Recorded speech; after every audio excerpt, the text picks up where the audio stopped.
அருமை இரட்சகராம் இயேசு கிறிஸ்துவின் நாமத்தினாலே உங்களுக்கு அன்பின் வாழ்த்துக்கள். இந்த வேளையிலே நாம் தியானிக்க இருக்கின்ற தலைப்பு உண்மை. சங்கீதம் 25 அதிகாரம் 10 நாம் வாசிக்கின்றோம். கர்த்தருடைய உடன்படிக்கையையும் அவருடைய சாட்சிகளையும் கைக்கொள்கிறவர்களுக்கு அவருடைய பாதைகள் எல்லாம் கிருபையும் சத்தியமும் ஆனவைகள். தாவீது சொல்கிறார். இதில் உண்மையாக இருப்பது எப்படி அப்படிங்கிறது நிச்சயம் இந்த தலைமுறையில் நம்ம கற்றுக் கொடுக்கக்கூடிய ஒரு நல்ல ஒரு பாடமாக இருக்கிறது. தாவீது அழகா தெளிவாக அந்த வசனத்தில் நமக்கு சொல்லியிருக்கிறாங்க. தேவன் உண்மையுள்ளவனாக இருக்கிறார். ஸோ அவருடைய பிள்ளைகளாகி நாம் எப்படி இருக்கணும், அவரை போலவே நாம் இருக்கணும் அப்படிங்கிறது தான் தேவனுடைய ஒரு ஆசை. ஸோ தேவன் உண்மையுள்ளவராக இருக்கிறதுனால நாமளும் என்ன பண்ணணும், உண்மையாக இருக்கணும்.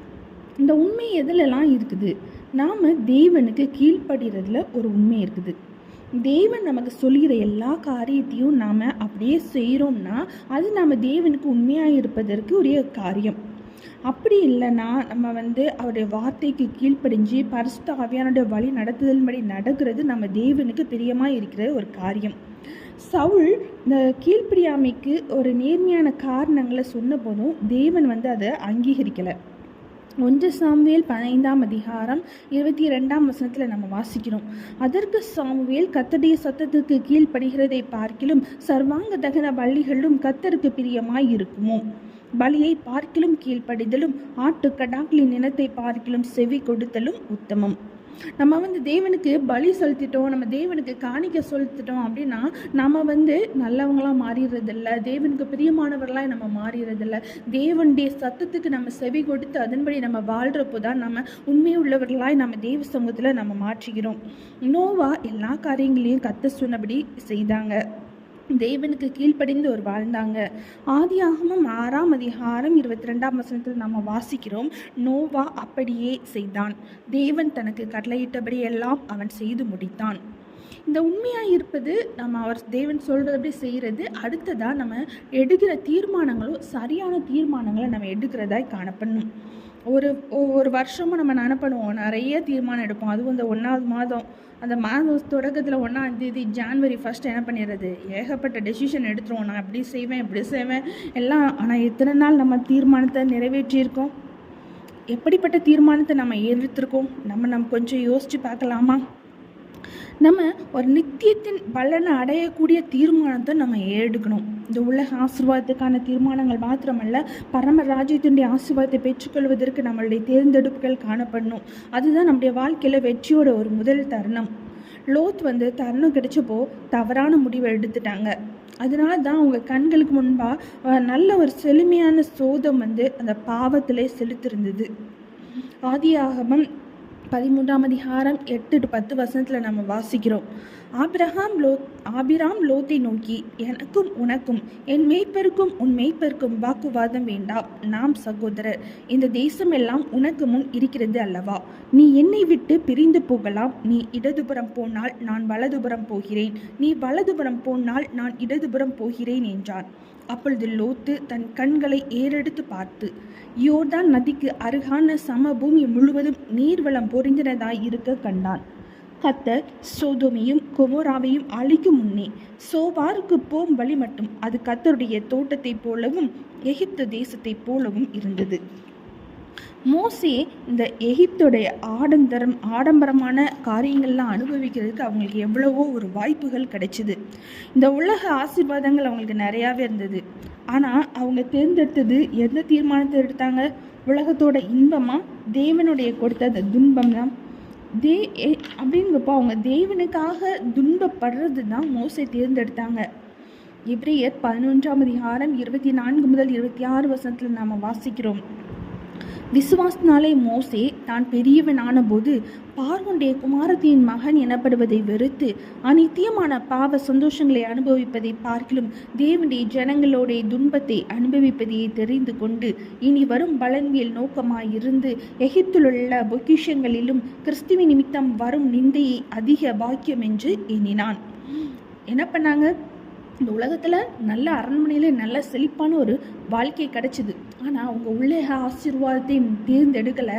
தேவனுடைய ஆசீர்வாதத்தை, தேவன் கொடுக்கின்ற அந்த நித்திய ஆசீர்வாதத்தை சுதந்திரித்துக் கொள்வதற்காக தன்னுடைய வாழ்க்கையை அர்ப்பணித்து நல்ல ஒரு தீர்மானத்தை அவங்க தேர்ந்தெடுத்தாங்க. அடுத்ததாக நம்ம உண்மையாக இருப்பது நம்முடைய வாழ்க்கையில் எல்லா காரியத்திலையும் நேர்மையாக இருப்பதை குறிக்குது. நீதிமொழிகள் 27:6 நம்ம வாசிக்கிறோம், சிநேகித நடிக்கும் அடிகள் உண்மையானவைகள், சத்துரையிடும் முத்தங்களோ வஞ்சனையுள்ளவைகள். இந்த உண்மையாயிருக்கிற மனுஷன் அன்பின் நிமித்தம் சத்தியத்தை குறித்து பேசுவாங்க. நம்மளுடைய நடவடிக்கைகளை குறித்து பேசி நம்மளை வாழ்க்கையில் நம்மளை வெற்றி பெறுவதற்கு நம்மளை திருத்துற நபராக நமக்கு நன்றியுள்ள செய்கிறவங்களுக்கு நாம் என்ன பண்ணணும்? நன்றியுள்ளவர்களாக இருக்கணும். தாவீது தன் ஆண்டவண்டத்தில் சவுலிடத்தில் நேர்மையாக இருந்தாங்க. ஆனால் சவுல் நேர்மையாக தாவீதிடம் நடந்துக்கல. 1 சாமுவேல் 24:16-20 நாம் வாசிக்கிறோம். தாவீது இந்த வார்த்தைகளை சவுலோடே சொல்லி முடித்த பின்பு, சவுல், என் குமாரனாகிய தாவீதே, இது உன் சத்தம் அல்லவா என்று சொல்லி சத்தமிட்டு அழுது தாவீதை பார்த்து, நீ என்னை பார்க்கிலும் நீதிமான், நீ எனக்கு நன்மை செய்தாய், நானோ உனக்கு தீமை செய்தேன். நீ எனக்கு நன்மை செய்ததை இன்று விளங்க பண்ணினாய். கர்த்தர் என்னை உன் கையில் ஒப்பு கொடுத்திருந்தும் நீ என்னை கொன்று போடவில்லை. ஒருவன் தன் மாற்றானை கண்டுபிடித்தால் அவனை சுகமே போக விடுவானோ? இன்று நீ எனக்கு செய்த நன்மைக்காக கர்த்தர் உனக்கு நன்மை செய்வாராக. நீ நிச்சயமாக ராஜாவாய் இருப்பாய் என்றும் இஸ்ரவேலின் ராஜ்யபாரம் உன் கையில் நிலைவரப்படும் என்றும் அறிவேன். அடுத்ததா உண்மையாக இருப்பது அப்படிங்கிறது நாம் விசுவாசமாக இருக்கணும். அதுவும் ஒரு உண்மைதான். நம்முடைய விசுவாசம் தேவனிடத்தில் மாத்திரமல்ல, நமக்கு நெருக்கமான உறவுகளிடத்தில் நம்ம விசுவாசமாக இருக்கணும், நமக்கு உயர் அதிகாரிகளிடத்தில் நம்ம விசுவாசமாக இருக்கணும்.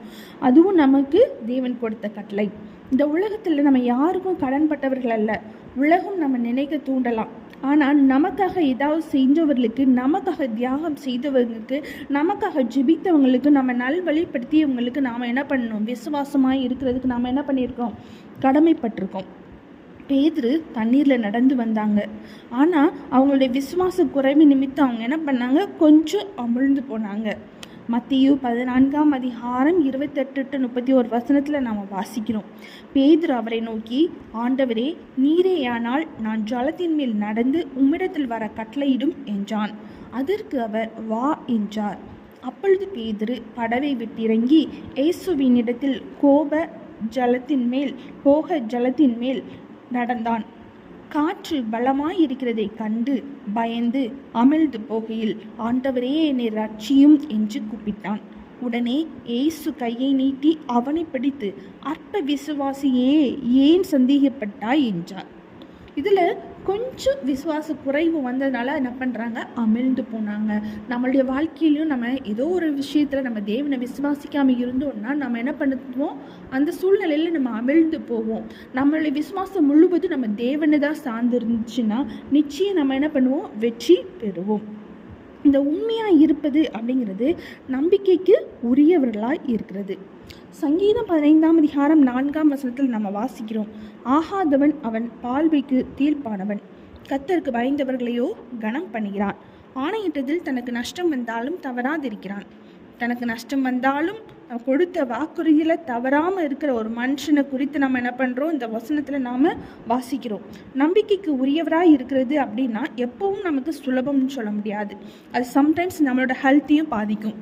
உண்மையுள்ள மனுஷன் தியாகம் செஞ்சாவது தன்னுடைய வாக்கு என்ன பண்ணுறாங்க? காப்பாற்றுவாங்க. இந்த இயேசுவை இயேசுக்கிட்ட அவங்களோட வாயின் அப்பத்தை இயேசு கூடயே இருந்து அவங்களோடய நடந்த யூதாஸ் காரியத்தை என்ன பண்ணலன்னா நம்பிக்கைக்கு உரிய ஒரு நபராக என்ன பண்ணலை? நடந்து கொள்ளலை. மத்தேயு 26:14-16 நம்ம வாசிக்கிறோம். அப்பொழுது 12 ஒருவனாகிய யூதாஸ் காரியத் என்பவன் பிரதான ஆசாரியனிடத்துக்கு போய், நான் அவரை உங்களுக்கு காட்டி கொடுக்கிறேன், நீங்கள் எனக்கு என்ன கொடுக்கிறீர்கள் என்றான். அவர்கள் அவனுக்கு 30 வெள்ளி காசை கொடுக்க உடன்பட்டார்கள். அது முதல் அவன் அவரை காட்டி கொடுப்பதற்கு சமயம் பார்த்து கொண்டிருந்தான். இயேசுவுக்கு எதிராக வாழ்ந்த பவுல் இயேசுவை சந்தித்த நிமிஷத்திலிருந்து அவரின் நம்பிக்கைக்கு உரியவனாக வாழ்ந்தான். 1 தீமோத்தேயு 1:12 நம்ம வாசிக்கிறோம், என்னை பலப்படுத்துகிற நம்முடைய கர்த்தராகிய இயேசு கிறிஸ்து என்னை உண்மை உள்ளவன் என்றெண்ணி இந்த ஊழியத்திற்கு ஏற்படுத்தினபடியால் அவரை ஸ்தோத்திரிக்கிறேன். ஆம், தேவன் நமக்கு நன்றி செய்தவங்களுக்கு நம்ம என்ன பண்ணக்கூடாது, கண்டிப்பாக நம்பிக்கையாக இருக்கணும். அவங்களுக்கு துரோகம் பண்ணக்கூடாது. தேவனுக்கு மாத்திரமில்ல, உலக மனிதர்களுக்கும் நம்ம என்ன பண்ணணும், நமக்கு நன்மை செய்தவங்களுக்கு நம்ம என்ன பண்ணக்கூடாது, எந்த சூழ்நிலையிலையும் துரோகம் செய்யக்கூடாது. உண்மையாக இருப்பது அப்படிங்கிறது எந்த எதிர்மாறான சூழ்நிலைகளில் மத்தியிலும் தேவனை நம்புகிறது. ஒரு காரியம் எப்படி நடக்க போகிறதுன்னு சொல்லி நம்ம அறிஞ்சிருக்கணும்னு அவசியம் இல்லை. நீங்கள் நம்ம தேவனால் நடத்தப்படுறோம் அப்படிங்கிறத மாத்திரம் நமக்குள்ள தெளிவாக இருந்தால் போதும். இந்த உண்மை அப்படிங்கிறது எல்லா சூழ்நிலைக்கும் நமக்கு பொருந்தும். உலக பதவிகளாக இருக்கலாம், உயர் பதவிகளாக இருக்கலாம், நம்ம பெற வெற்றியாக இருக்கலாம், இதெல்லாம் நமக்கு பரிசு தராமல் போகலாம். ஆனால் அவருடைய அழைப்புக்கு நாம் உண்மையாக இருந்தோம் அப்படின்னோன்னா அதுக்காகவே தேவன் நமக்கு பரிசளிப்பாங்க. தனக்கு ஒரு பிள்ளைக்கு தகப்பனாகவும் தகுதி இல்லை, தன் மனைவியாகிய சாராளுக்கு ஒரு பிள்ளைக்கு தாயாகும் தகுதி இல்லை. அப்படிங்கிறப்போ ஆபிரகாம் தேவன் மேல் வைத்திருந்த அந்த விசுவாசத்தை கொஞ்சம் கூட என்ன பண்ணல, குறைக்கவே இல்லை, மலையளவு அதிகரிச்சாங்க. அதுதான் அவங்களுடைய ஒரு விசுவாசம். ரோமர் 4:18-21 நாம் வாசிக்கிறோம், உன் சந்ததி இவ்வளவாய் இருக்கும் என்று சொல்லப்பட்டபடியே தான் அநேக ஜாதிகளுக்கு தகப்பனாவதை நம்புகிறதற்கு ஏதுவில்லாதிருந்தும் அதை நம்பிக்கையோடே விசுவாசித்தான். அவன் விசுவாசத்திலே பலவீனமாய் இருக்கவில்லை. அவன் ஏறக்குறைய 100 வயதுள்ளவனாய் இருக்கும்போது தன் சரீரம் செத்து போனதையும் சாராளுடைய கர்ப்பம் செத்து போனதையும் எண்ணாதிருந்தான். தேவனுடைய வாக்கு தத்தத்தை குறித்து அவன் அவிசுவாசமாய் சந்தேகப்படாமல் தேவன் வாக்குத்தத்தம் பண்ணினதை நிறைவேற்ற வல்லவராயிருக்கிறார் என்று முழு நிச்சயமாய் நம்பி தேவனை மகிமைப்படுத்தி விசுவாசத்தில் வல்லவனானான். ஆம், எல்லாமே முடியாத ஒரு சூழ்நிலையில் இருந்துச்சு, எல்லாமே எதிர்மறையான சூழ்நிலையாக இருந்துச்சு. ஆனாலும் என்ன பண்ணலை, அந்த ஆபிராம் தேவனை விசுவாசிக்கிறதுல பின் தவறவே இல்லை. அவ்வளோ உண்மையாக இருந்தாங்க தேவன் கொடுத்த அந்த வாக்குத்தத்தத்துக்கு, அவ்வளவு நேர்மையாக நடந்தாங்க தேவன் கொடுத்த அந்த நம்பிக்கையில் நிலைத்திருந்தாங்க. இன்னைக்கு நம்மளுடைய விசுவாசம் எப்படி இருக்கிறது, நம்மளுடைய உண்மை எப்படி இருப்பது, நம்மளை தற்பரிசோதனை செஞ்சு நம்மளை ஆராய்ந்து பார்க்கலாம். தேவனுக்கு பிரியமாய் நடப்பதற்கு நம்ம அர்ப்பணிக்கலாம். எந்த சூழ்நிலையாக இருந்தாலும், எல்லாமே எதிர்மறையாய் நடந்தாலும் நான் நேர்மையை விட்டு தவற மாட்டேன், தேவனுடைய சமூகத்தில் உண்மையை விட்டு விலக மாட்டேன்னு சொல்லி நாம் உறுதியாய் இருப்பதற்கு ஒரு முடிவெடுப்போம்.